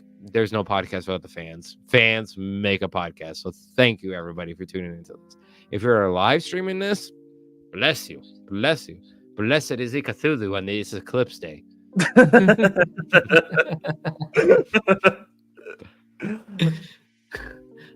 No, so I was just gonna ask. Me and Dom couldn't figure this out. I did watch the old X-Men series back in the day. Okay. I haven't rewatched it. Okay. Did Rogue and Magneto have a thing in that Oh series? yeah. Oh yeah. Oh yeah. No, that is straight from the comic books, sir. That is straight from the comic books. I don't know what number. That was a savage land, in the land full of dinosaurs in the Antarctic Circle. They had a fling. It's really weird, but the 97 show is not holding back. The 90s was a weird time for X-Men. It was a really weird time. But it was in the old series. It was in the 90s, 80s. But not in the show. Not in the No. The show would never have dared to tackle that. Okay. So I'm guessing that happened between the last season of 97 and that year that they had, where it was like we had a year that they didn't show in between when it last aired and then now, right? They're saying a year happened. Cool, whatever. Taking a look at that. A lot can happen in a year. A lot can happen in stuff they never know about. Magneto and Rogue were a thing in the books. It was a thing. Okay. Because it kind of bothered me. She's like just bouncing off of my boy Gambit. It bothered everybody, man. It's the equivalent to this is the DC version of Terra and Deathstroke when Terra was with Beast Boy. There you go. Okay. Because you're saying that because Beast Boy should go with Raven? No. Well, yes, but no. Well, but no, because what's the comparison? Terra went with the older guy, the villain that she shouldn't have gone with.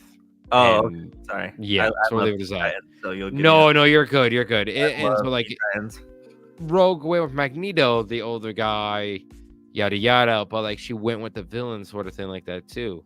Was it we were in the Savage? I think she mentioned the Savage Land like back when. So it was like a thing that happened back when, right? We should also make it good. This show is very adult for a cartoon.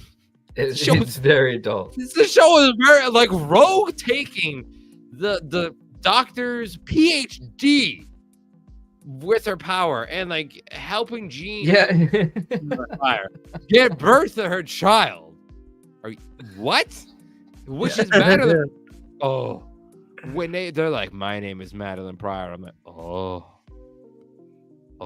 like you guys have no idea how crazy X-Men was in the 80s and 90s. X-Men 80s and 90s was like the fever dream that you had at midnight after eating like 12 pizzas. Like it's crazy. That's the censored way I'll put it. Like it's very nuts. Zack Snyder's Rebel Moon, basically, is what you're saying. Not even couldn't compare to that trip. Rebel Moon is the Crow of the 90s compared to X-Men in the 90s in the comics. Let me tell you. Well, I'm glad we solved that. Hated how they canceled Wolverine and X-Men after one season. Good show. Yeah, absolutely, Vic's World. I loved Wolverine and the X-Men. Beautiful show. Wonderful concept taken in Days of Futures Past, making it a cartoon. We'll cover this very quickly. I should also make it clear, Polaris was my crush in cartoons. That was my crush. Shout out to you. I do like Polaris. Yeah. Well, Google Wolverine and the X-Men Polaris, and then when they put her in the Gifted live-action TV show, it was like a boyhood come true. All right.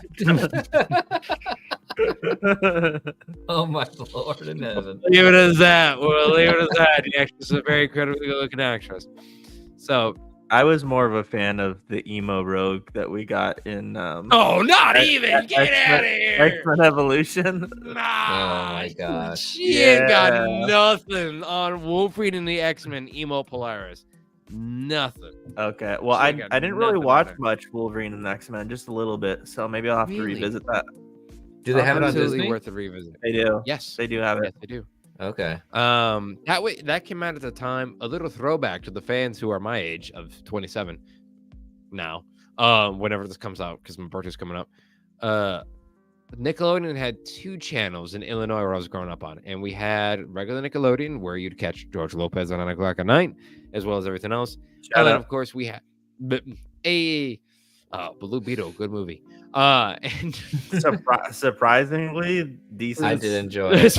Yeah. Oh, it's good. It is surprisingly good. And then also like there was the second Nickelodeon channel had on a anime Fantastic Four show that's now on Disney Plus. Yeah, very brilliant, very good. She-Hulk, Mole Man, everything, really good show. Iron Man animated adventures or something like that too. Invincible Iron, whatever show it was called. There's an Iron Man anime as well where Tony was a teenage becoming Iron Man. Beautiful show. That's how I get introduced into Mandarin. And then of course they had on that show as well as a Wolverine and the X-Men as well. So like it was like a teenager Nickelodeon to say the least. That's how I watched it. But like Wolverine and X-Men, underrated show. Back to 97 though. Back in time. Yeah, that was called Nick at Night, wasn't it? Never mind. No, it was something else. It was something totally different. Nick at Night came on at night, like Adult Swim did. And it was something totally different. Do anybody listening who grew up on the East Coast, Midwest, please tell me because I cannot remember it. Yeah. I can't remember it. And it pains whoever had Comcast back in the day. Let me know. Yeah. Yeah. Comcast. Oh man. Jake, how are you liking the show so far? Really enjoyed the first 3 seasons, and like Dakota said, it's a lot. Oh yeah, episodes. The first 3 episodes. I kind of got lost in the 4th one. Lost in the sauce. It was just like a side thing that I didn't really care too much about. This new character and Jubilee. I like Jubilee, but I'm way more interested from the first 3 episodes on what is happening with like the group as a whole. But are there 3 or are there 4? There's 4 now. Yeah, there's 4 episodes. So it took me a little bit out of it, and that's why I was a little bit disinterested in the 4th one. Oh, right. But I really am enjoying it. You mean to tell me you didn't like Mojo? Yeah. I mean, yeah. I was a little annoyed with him. I saw him like after the first scene I saw him. I was like, I don't know if I can do this episode this time. That's Mojo though. That is literally Mojo. Like that is literally the Mojo from the Mojoverse. Like that is literally him. Like that. You're always. Here's the thing: to know that you were annoyed by him, they wrote it correctly because at Mojo you're supposed to be annoyed by that character. Well, he lost his mojo. That's what I would say. No! But no, I'm really enjoying it. I didn't ever really get into the X-Men comics that much, so seeing like what you're talking about with Rogue and Magneto and these different dynamics in the group is something I feel that they were lacking in the movies, obviously, that Fox did. And like I'm curious. This is what I would say. I'm very, very curious to see where they take it. What's going on with Storm? She lost her powers. That's really cool. It's a cool angle. Yeah, I'm like that led to the most coolest scene in the whole series was Magneto's speech to the UN Council and that one Mutant Hunter Excavator. Yeah, I'm drawing a what blank was- on yeah. it. I know there's some power. There's some powerful scenes. There's some good dialogue too. Super. Yeah. That scene had me shook. Like it shook me. I was at I was working my side job as a pet sitter, and I was watching it there on their Disney Plus, and it shook me. Like I was sitting there, like, this is insane. Like this is. I've written some crazy comics and books in my time, and crazy movie scripts. I've never written anything close to that. Don't make me let you fall. Kidding me? Are you kidding me? Oh, Magneto was right. I agree with Magneto. I'm terrible. Magneto was right. Magneto was right. The definition of the podcast. No. Magneto was right.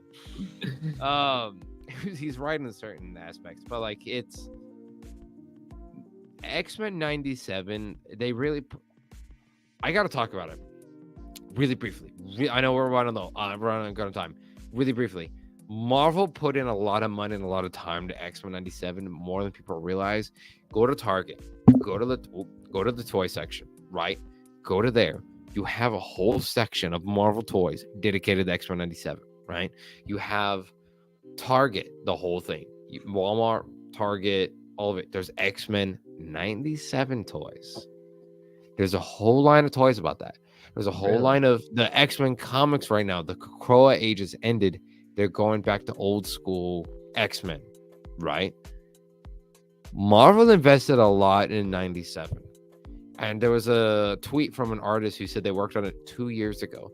97 has been in development for 2 years minimum. It's been a long time. Like, this show is supposed to get you to like the old school X-Men, but also introduce you to the weird side of X-Men. Right, the TV show back in the day introduced you to the aliens and whatnot as well. This one's introducing you to like gods and monsters and alternate dimensions, Mojo, and stuff like that. But like, it's this whole thing where 97 really introduces you to that, and Disney's put a lot of money to it. I think they knew what they had. They cooked, and they're like, we're seeing this dish before it goes out to you guys on the table. And it's beautiful. It smells great. It's a Gordon Ramsay dish. They're cooking. Mm-hmm. They really are. Mm-hmm. Yeah. Yeah, you're saying it, you donut. Oh, shout out to me and my friends actually, because we just went to Hell's Kitchen recently, and it was amazing. Yeah, you showed Very me. nice. Very nice. Oh yeah, I texted you, Jake.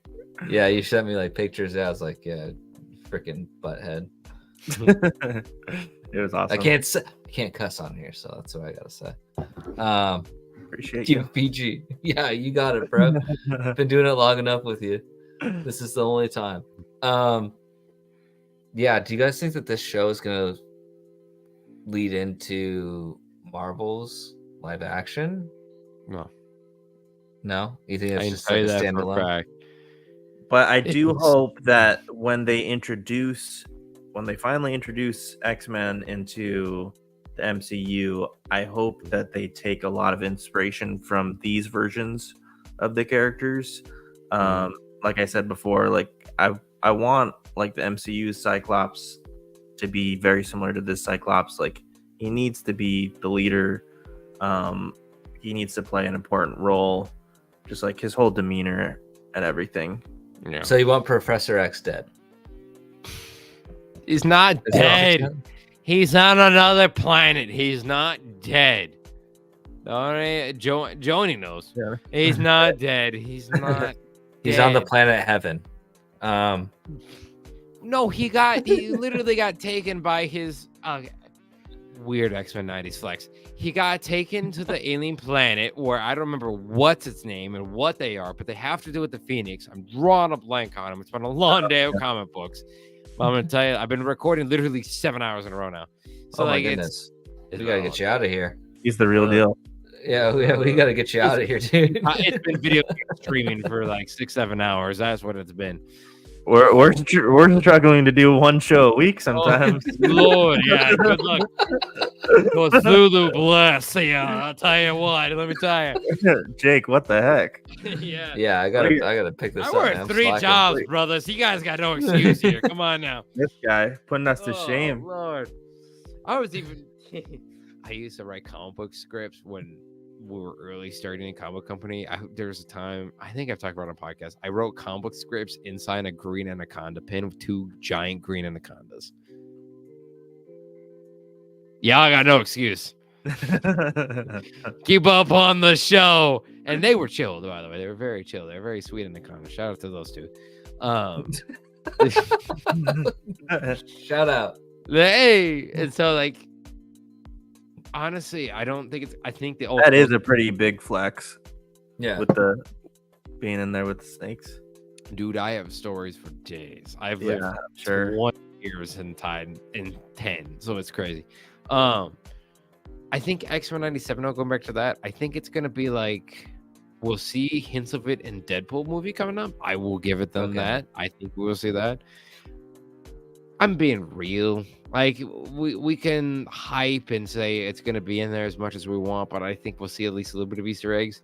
97 is its own thing. Let's be real with ourselves. They're not gonna. They're putting in the money for 97 alone. They're not gonna be like 97 plus 2024. Like they're not doing that. They're gonna be Easter eggs, and there's gonna be like Beast at the end of Marvels, right? He looks like he does in the end in that show with the lab coat, yada yada. He looked really good, but besides that, you're not gonna see that much of 97 in there. And whether it's a hot take or not, whatever. That's for you guys to add down on that, but it's like you're not gonna see it. Like 97 is its own thing, and I think we should really enjoy 97 as its own thing. It's not to do with the MCU. It's not to do with any of that. It's like we're continuing the cartoon for those people who wanted it and those people who are enjoying it, and that's what it is. Okay, I like that. I got a question. I like that. That was well said. I don't think that they're gonna get this petty with the story. Oh no! But if they do, and Gambit and Magneto fight, Right. who do you guys got? Gambit versus Magneto. Give me Gambit though. I want Gambit to win. I don't. You haven't read that much Magneto books, have you? No, I know Magneto would win. I want Gambit to win. Oh, I want the boy from New Orleans where Gambit thinks. I really want that boy to win. I want Gambit to win with his Cajun butt. All right, I do. Let him cook me some Cajun stir fry as he wins and kicking Magneto's butt. I want that. He's cooking. That ain't happening. It's never gonna happen. No, Magneto versus him, it's over. Magneto's taking Rogue to the prom. That's what's happening. Yeah. I'm sorry. Like, we can hope as much as we want. He can charge Wolverine as much as he wants, which is the coolest thing I've ever seen. Yeah, that was sick. The coolest thing. It is. It wouldn't work at all, but it's cool. And you just Magneto would whoop. Yeah. I literally read a few issue series where Magneto took down S.H.I.E.L.D. There's no way. There's no way. I love both of them. Magneto is. Oh yeah, they're both wonderful characters to say the least. They're both absolutely wonderful. Yeah. Here, let me ask you guys something then, real quick. Yeah. Do you think that Magneto is going to turn at some point in the series and revert back to his old self? Because if you know Magneto and you know him, he believes what he believes and he thinks that he's right about what he believes. And so when he believes what he does, he's not going to go back on it. He's not someone that's going to like take a step back. He's going to be very upfront about it. Even though we've seen him kind of be like that this season, he's trying to fulfill Xavier's dreams. But do you guys think that we're gonna get bad Magneto by the end of this? Yeah, absolutely. I think it's it's Magneto. He can't. Yeah. He barely held against it in episode 2. He's not going against it anytime. Charles. He thinks Charles is dead, right? But Charles isn't, because he's on a different alien planet recovering. So maybe when he figures that out, and he's like, "This was bogus the whole time," something like that. It's very much along those lines. Or maybe something sends him off the edge. Yeah, a mutant dies. One of the Brotherhood. Yeah. Rogue. You think Rogue dies? No. Ooh, that would be crazy. You know what? They tried that in X-Men Dark Phoenix. It didn't work when they killed off Mystique. They're not killing off Rogue. If they do, I would happily eat my heart out. I would eat. All right. We'll make this clear on the Starfighter podcast right now, on the Star Wars podcast. If Rogue dies in X-Men 97, what am I willing to bet? I'm willing to bet that I will videotape it and send it to you guys. And we can do it on a live stream if you want. I will eat like a habanero pepper or something. I don't even care. Eat baby Grogu. And a habanero pepper. You know, he's plastic. I wish to live. I got a few more years. I got at least 3 years on my life belt. All right, thank you. At least 3. Adrian says he'll lose it when his son from Rogue dies. Oh, that's a thing. Is that a thing? Mm-hmm. It is? Yeah, I think so. Wait, but there's no way that Rogue had a kid, you think? In secret? Let me quickly Google this. I think that this is just a joke, maybe. But I'm not sure. That sounds familiar. The 90s were wild, man. I swear to you, people were on. They saw Puff the Magic Dragon while making comics. I mean, that's why there was Dare back then, you know? Oh. Dare didn't do a thing. He brings her to the prom pregnant. Probably. Gambit and Rogue did get married. I knew that was a thing recently, too. And they brought her to the prom? No, he's just making a comment from what you said that Magneto's gonna bring her to the prom. Oh yeah, that's right. I forgot about that.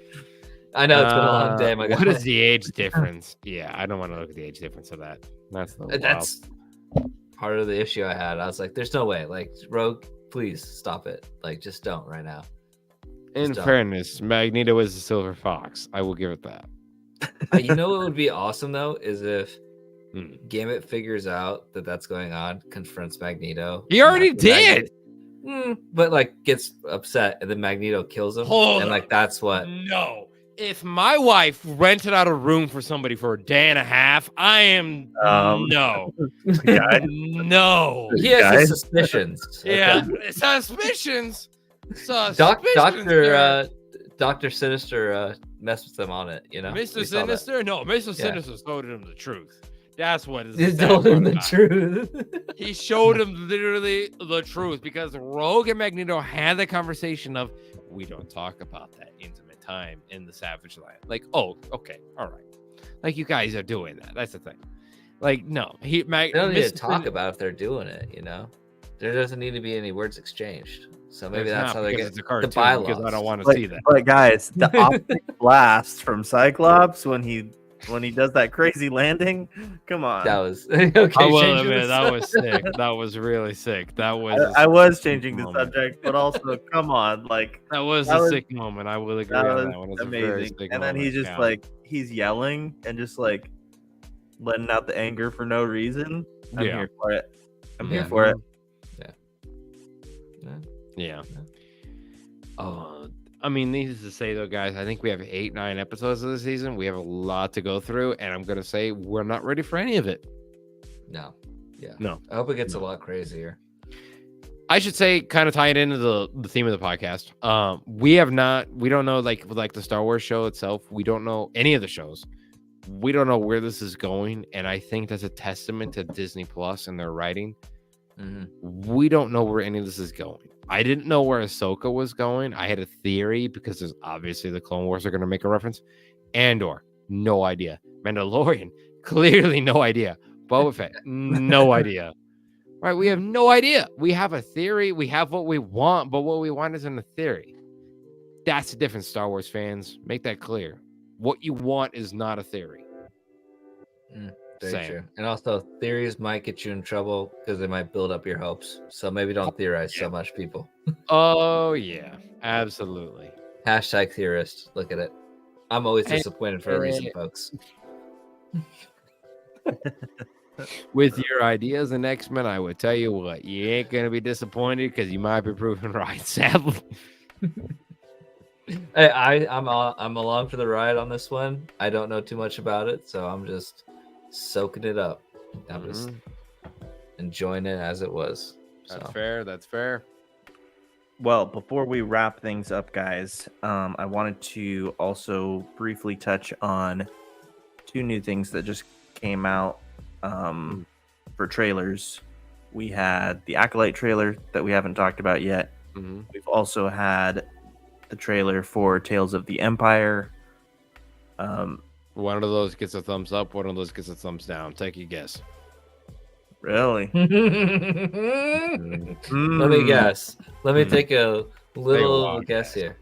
Take a wild guess. Acolyte is what you're really excited for. An old man grunt. Tell us, Dakota. No, he clearly is excited for the Empire.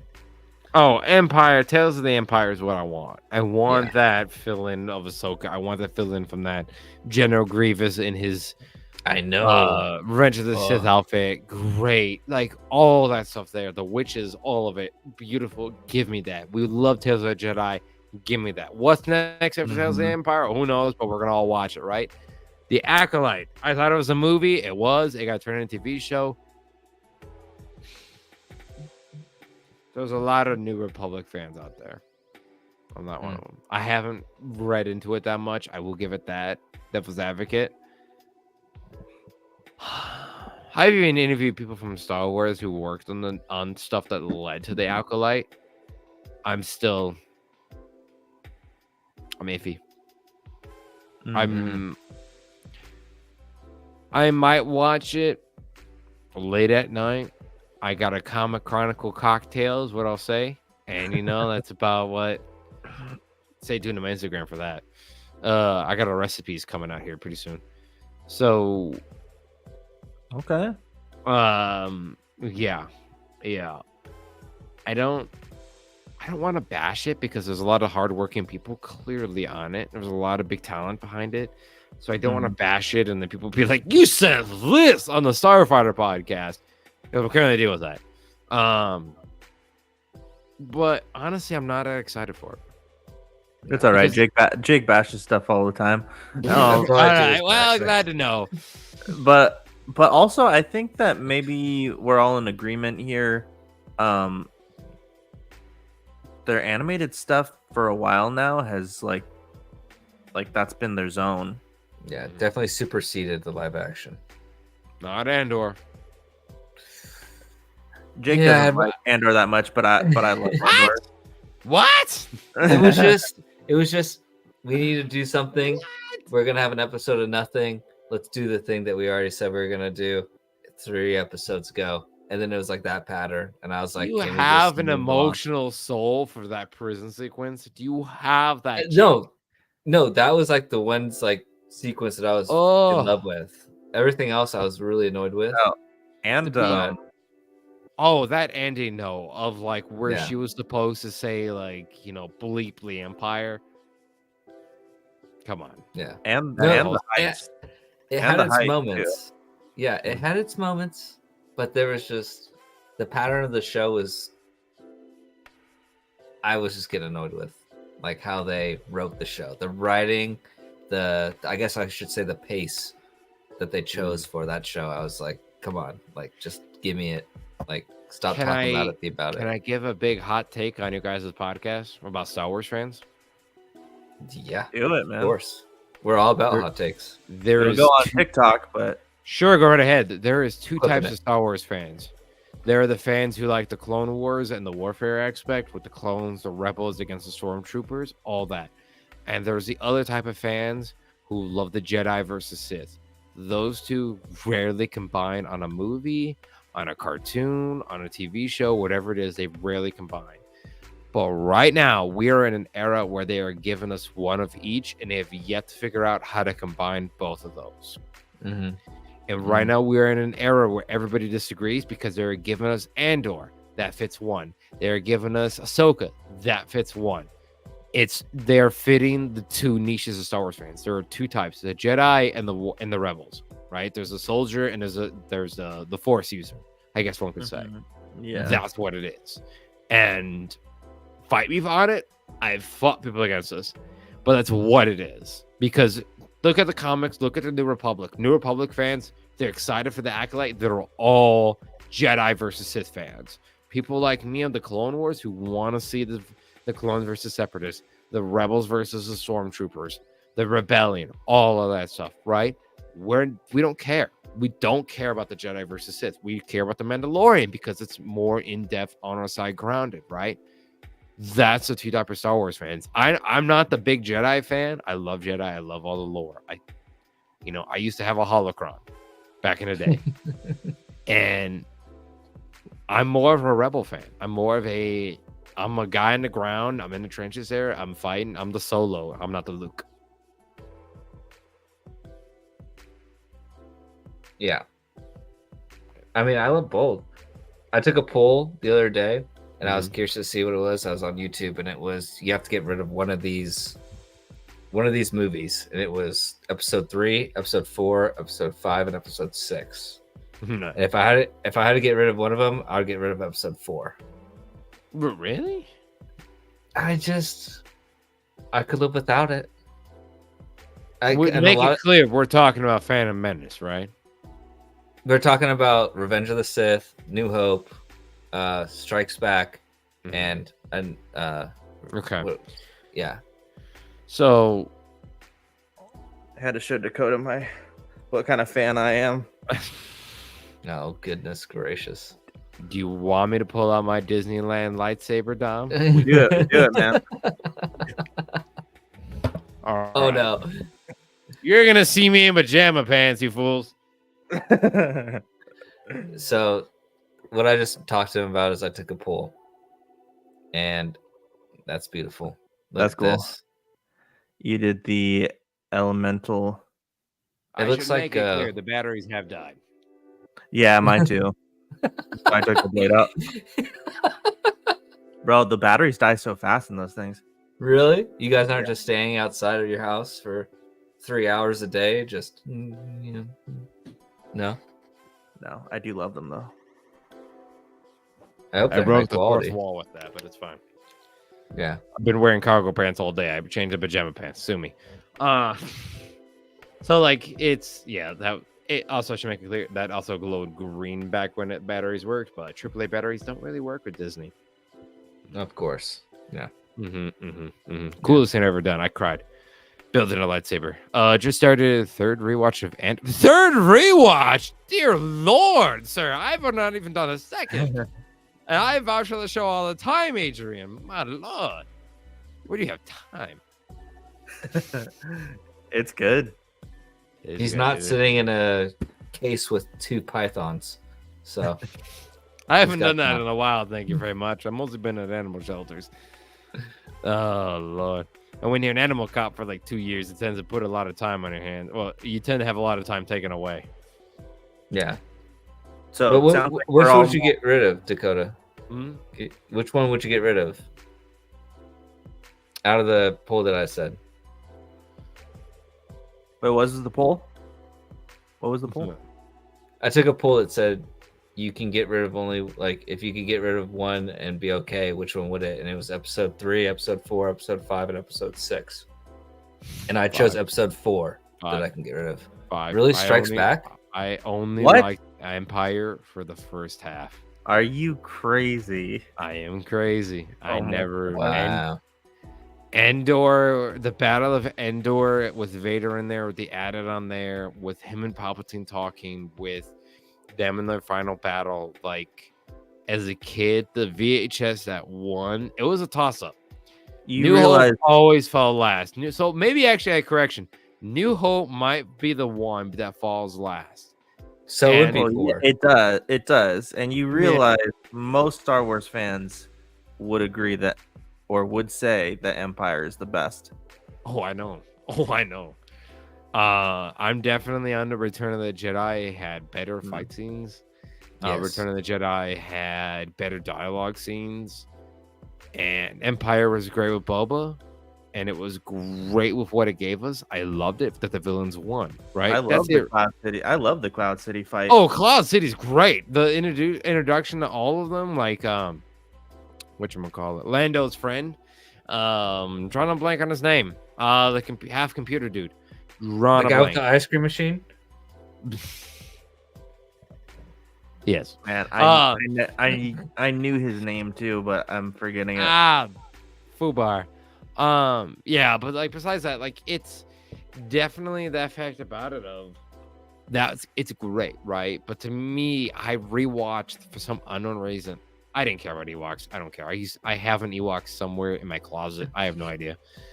And from the 90s, it's a life-size Ewok.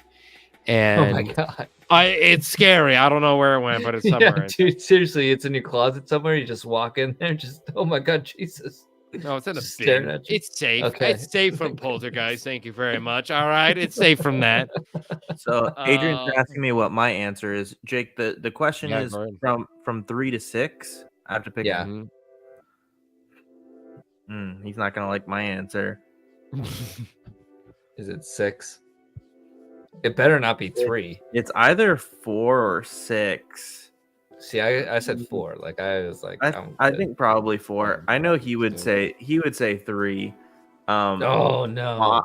But honestly, like, yeah, I think me and Jake, we've talked about this. We talked about this on our May 4th special last year. Like, 3 is amazing. Like, 3 is good. 3 is like the best one because I think 3 is. I don't know. You guys are all rebonculous. Yeah, I agree. We're all a little rebonculous. Yeah, that's true. 3 but it's is like the really downfall. Good. I love being in pain watching a movie. Yeah. And that movie, the end of it, I was just like, please, like when he goes and sees Mace Windu, I was like, God, please don't do this. Like, just don't. Even though you know. And you're just like, don't do it. And like, you just, it hurts so bad. I think Hayden actually does a pretty decent job in 3. I know that's not the popular opinion, but that's how Hayden's I feel. Great. Let's be real. Hayden's amazing. I love Hayden. And then Obi-Wan really sells it for that film. Like, I mean, he's kind of like the shining star through all 3, but. Can I make something kind of clear though as we're wrapping up here because I know we're out 2 hours. Yeah. The reason why I think all of us agree on episode 4, kind of making a leap, is because like that wasn't our Star Wars. Episode 4 is a Star Wars, and will always be the Star Wars to people who grew up and saw it in theaters, because that's the OG, right? Like that's the first one that came out in theaters. Yeah, I think. We aren't that generation. None of us are. We are all 3 different generations here. Jake, Dom, me. Like, we're all different generations. And whether by a year, 2 years, or 10, I don't know. Jake, I don't know how old you are. You could be 50 for all I know. But like, I am. All right. Well, good to know. I'm not far behind you. I'm 27 going on 92. So. We're all the same ballpark. Well, throwback to my wife today saying, "You're limpy." And I'm like, that's because I've worked 12 jobs in 10 years. So, we take a look at it as episode 4 was made for that generation. Episode 4 was made for our parents. Episode 4 was made for our grandparents. That was the catalyst to get them on. Yeah. Yeah, exactly. Dom knows. Dom's apparently 92. So, it's like,